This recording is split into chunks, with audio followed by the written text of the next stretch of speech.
Hi everyone, it's Heather. I am filming this after we came back from our vacation, and I realized when I was putting together the following video that I don't really have any explanation for it. It's just a lot of random clips that I took along the way when we were on our excellent evening and nighttime tour of the Washington, D.C. monuments. This was a relatively small tour. It was only 18 passengers, I think, on the bus. And then the driver, whose name was Chris, and the tour guide, whose name was Tyrone, and he was excellent. He had excellent information. He also included a lot of humor. He got people to participate. He threw in a lot of very interesting information about all of the monuments and everything that we were seeing. It was a really excellent tour. We paid, I think, $147 for this tour. It was on a regular coach bus, an unmarked white coach bus. I actually bought the tickets through Viator. I think I'm saying that right, which is kind of like a big company that you can buy a lot of travel stuff through, at least in Washington, D.C. But I noticed on their shirts, it was actually DC Signature Tours is who they were. I guess I'm not exactly sure. But they did a terrific job. And then one thing I wanted to specifically mention was we messed up. And I was almost positive that we were supposed to meet. I had looked at a lot of tours, of the nighttime tours, and I was shopping around and trying to find the best one. And I was looking at the ratings ahead of time and everything. And I could swear that the one that I ended up booking, we were supposed to meet right next to the Smithsonian Metro stop, which is right off the National Mall. Now, we probably could have walked there easily from our hotel, but just because my ankle hurts the more I walk, we decided to take the Metro. And I also wanted to give my kids the experience of riding on a subway because they had never done that before. So it was only one subway stop from the L'Enfant Plaza stop, which we could take the elevator right down from the lobby of our hotel to where you got on the Metro, to the Smithsonian subway stop. But we did that, and I thought we had plenty of time. We came up, we took a couple pictures of the monuments, the Capitol in the background and stuff, and then we were waiting around, and I was starting to get concerned because I didn't see anyone waiting for this tour, and I didn't see a bus or anything.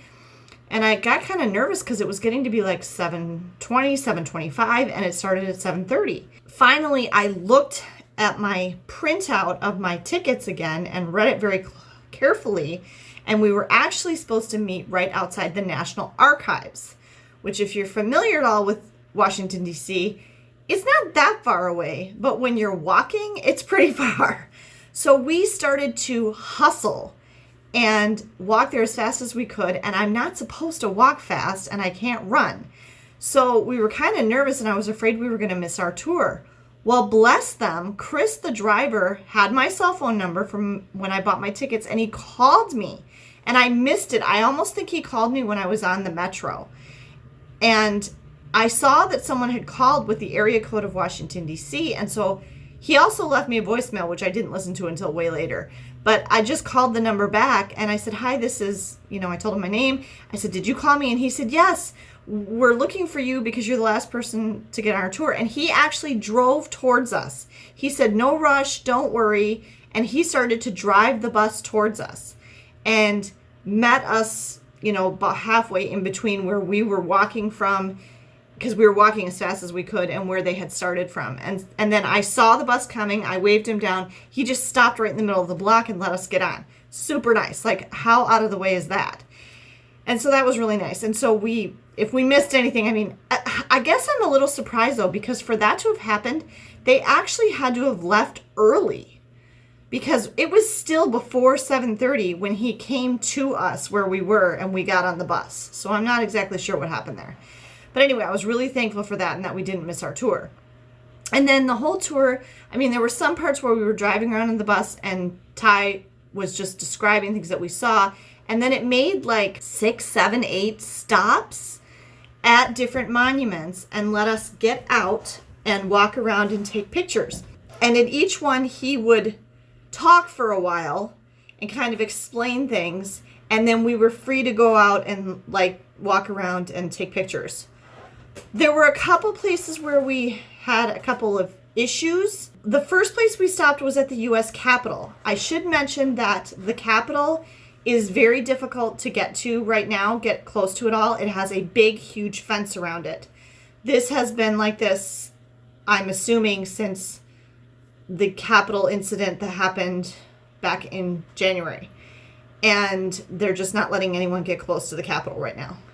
Also, while we were there was a film crew filming a special with some soldiers, some military personnel, for a PBS special. And they were in the middle of filming, and so they were trying to keep us kind of in one little section.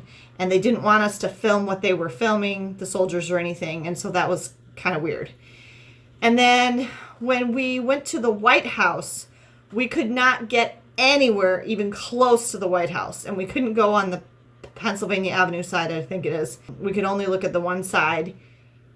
They're also keeping people pretty distant from the White House, but this was especially true when we were there, and we figured out why pretty quickly, because the president and the vice president both landed in their helicopters, Marine One, shortly after we were there. They came back from wherever they were that day, and they landed on the lawn.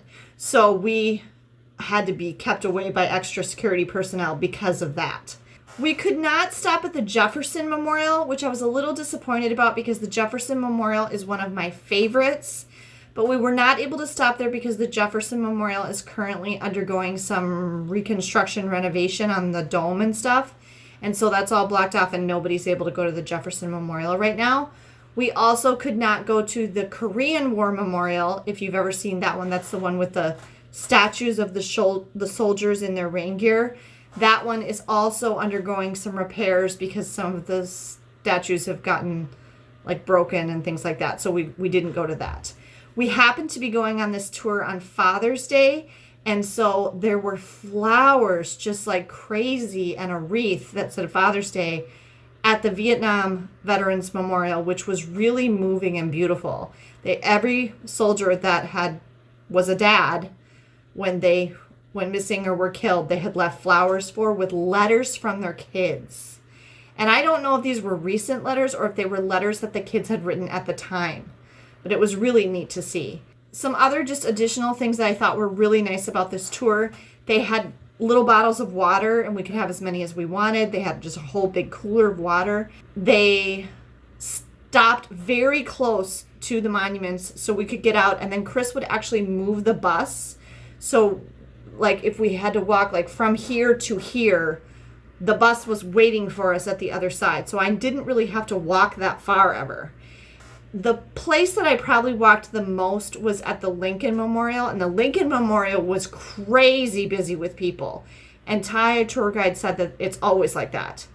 And then we walked from the Lincoln Memorial over to the Vietnam Veterans Memorial because they're very close together. So that was probably the longest distance I had to walk, other than at the beginning when we were trying to catch the tour. And then another really nice thing was that at a couple different places, they pointed out where the bathrooms were. They're like, there's bathrooms here. If anybody needs to use the bathroom, it's right here. And gave us time to use the bathroom, which was nice. We did stop and use the bathroom at the World War II Memorial. The timing of this tour, it started at 7:30. Now remember, this was actually literally the first day of summer. It was June 20th that we were taking this tour. So it was literally the longest day of the year. But it was still awesome because it started at 7:30 and it finished about 10. At the beginning, it was just evening, and then the sun gradually set, and then by the time we got to like the Lincoln Memorial and the Vietnam Veterans Memorial, and then the very last thing we did, which I did not get any pictures of because it was dark, was we went across the river into Virginia and went past Arlington National Cemetery, which I've been to before, and just circled around the Iwo Jima Memorial, which is really cool, the one where they're putting the flag up. And we didn't get off the bus at that point. We were pretty tired, and so we just stayed on the bus. Everybody else got off. We stayed on the bus with Chris, the bus driver, while he circled around to the other side. And then something else I thought was really, really nice was at the end, there were like us and two other small groups of mom and a daughter and two women, and he drove us back to our hotels. So that was really nice. Like, he stopped at two main stops to let most of the people off. And then he asked us where our hotels were. And he's like, oh, no problem. And he drove us right back to our hotel. dropped us off actually right by the Spy Museum. And I thought that was so nice because it was dark, and not only just from a safety perspective, but also because we were tired and also because my ankle hurt. So that was really, really nice. It was an absolutely outstanding tour. I highly recommend it. There's a number of evening and nighttime tours in Washington, D.C. I think they're all really good. I do really recommend going in the evening or at night like that if you can, because first of all, it makes for great pictures, just the sun setting or nighttime when the monuments are lit up. But especially in the summer, it's really, really good time to go because it's going to be cooler. It's so very hot and humid in Washington, D.C. in the summer. And the bus is air conditioned too, but just for being able to get out and walk around the monuments. Another thing that you can do, another option, is Washington, D.C., like many popular tourist cities, has hop-on, hop-off bus tours. And originally, when I was planning this trip to go like back in November and even this time, I did consider doing one of the hop-on, hop-off bus tours. One of the most popular and well-reviewed ones is Big Bus Tours. And I actually saw where they load the Big Bus Tours. It would have been very convenient for us. It's right outside the Spy Museum, which was right next to our hotel. So that would have been really convenient. However, I would not have wanted to do the daytime hop-on, hop-off Big Bus Tour on this particular trip because it would have been just way too hot. I much preferred to do the nighttime tour like we did. But if you were going in a cooler time of year, I'd say, hey, do that and stay at the Hilton where we stayed. That would be phenomenal. I hope that you enjoy seeing these clips that I took from the tour, and I'm throwing in some pictures here. Thanks for watching this video. Please be sure to give me a thumbs up if you enjoy it. Make sure you subscribe to the channel if you haven't already. Hopefully you'll enjoy these little tidbits that I got of Tyrone on our evening tour of the monuments in Washington, D.C. And right-hand sides of the Capitol. These are the two respective houses of Congress. The house on the far left, that's what is known as the House of Senate, and the house on the right, that is the House of Representatives. One cool thing to always remember whenever you gaze upon the Capitol building, if you ever look at it and you see a flag flying above either side, whichever house has that flag flying means that that respective house is currently in session. So when the flags are up, people are in there at that very moment doing senator and congressman things. The statue that you're gonna see way at the top of the Capitol building, that is a statue of Lady Freedom, or Freedom Triumphant. Lady Freedom is actually the single tallest freestanding statue that we have here in Washington, D.C. And believe it or not, there's actually a law in effect here in our city that says no other freestanding statue in Washington, D.C. is allowed to be built taller than Lady Freedom is. Why? Because she's supposed to symbolize and embody how there's no ideal in the world that's higher than the ideal of freedom. Who actually never set foot on U.S. soil. But on his deathbed, he left a very large sum of money to his nephew, with one rule and one condition only, that should his nephew pass away without naming an heir, the large sum of money that he left for his nephew was to come to the United States of America and be donated in the name of the Smithsonian Institution. That money was to be used for the further advancement and diffusion of knowledge. So hence the name Smithsonian, and the reason we have so many different Smithsonian institutions. In total, there are 20 Smithsonian institutions. There are 19 museums, and the National Zoo counts as a Smithsonian as well. Restructure in the world. I say freestanding because, as you all can see, there's nothing there to support it, and there's nothing there to help it stand. All the bricks you see in the Washington Monument, just as a guess, please think holds them together. That was a good guess, but no, you want to phone a friend? Gravity. Yes, exactly. As far as the bricks in the Washington Monument goes, there's no cement, no glue, no more.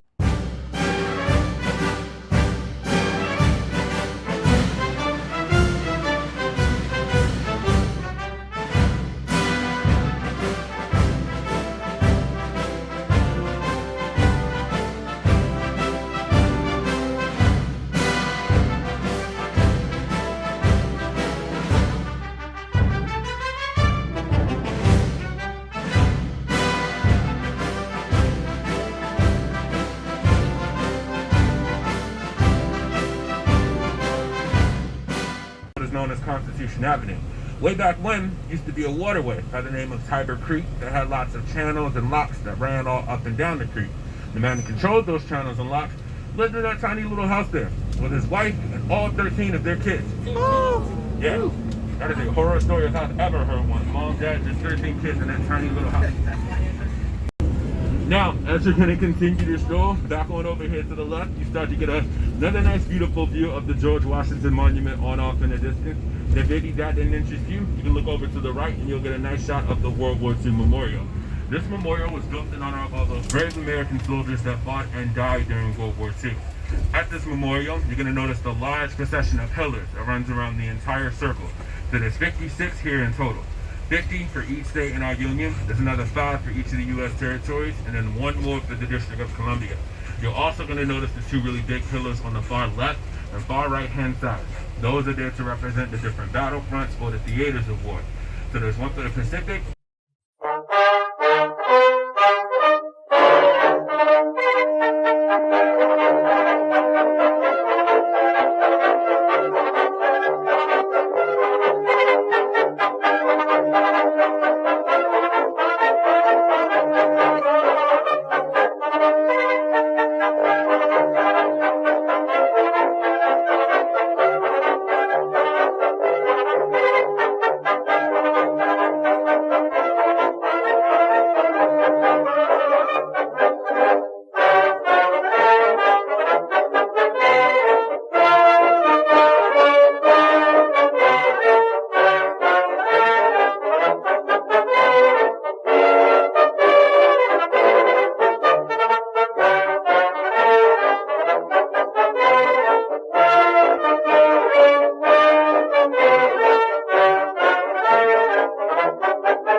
Over to the right, that dome memorial that you all are seeing through the trees there, that memorial is what is known as the beautiful Thomas Jefferson Memorial. Big man right here, what's your name?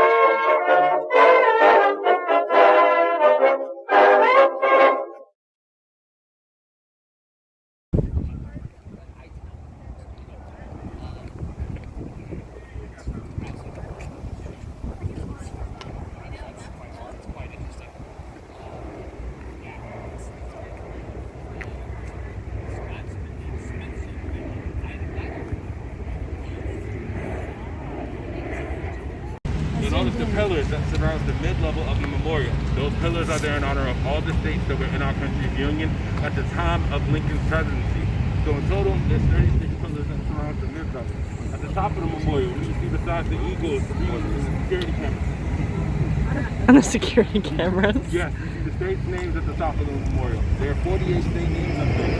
Those state names are there in honor of all the states that were in our country's union at the time this memorial was finished.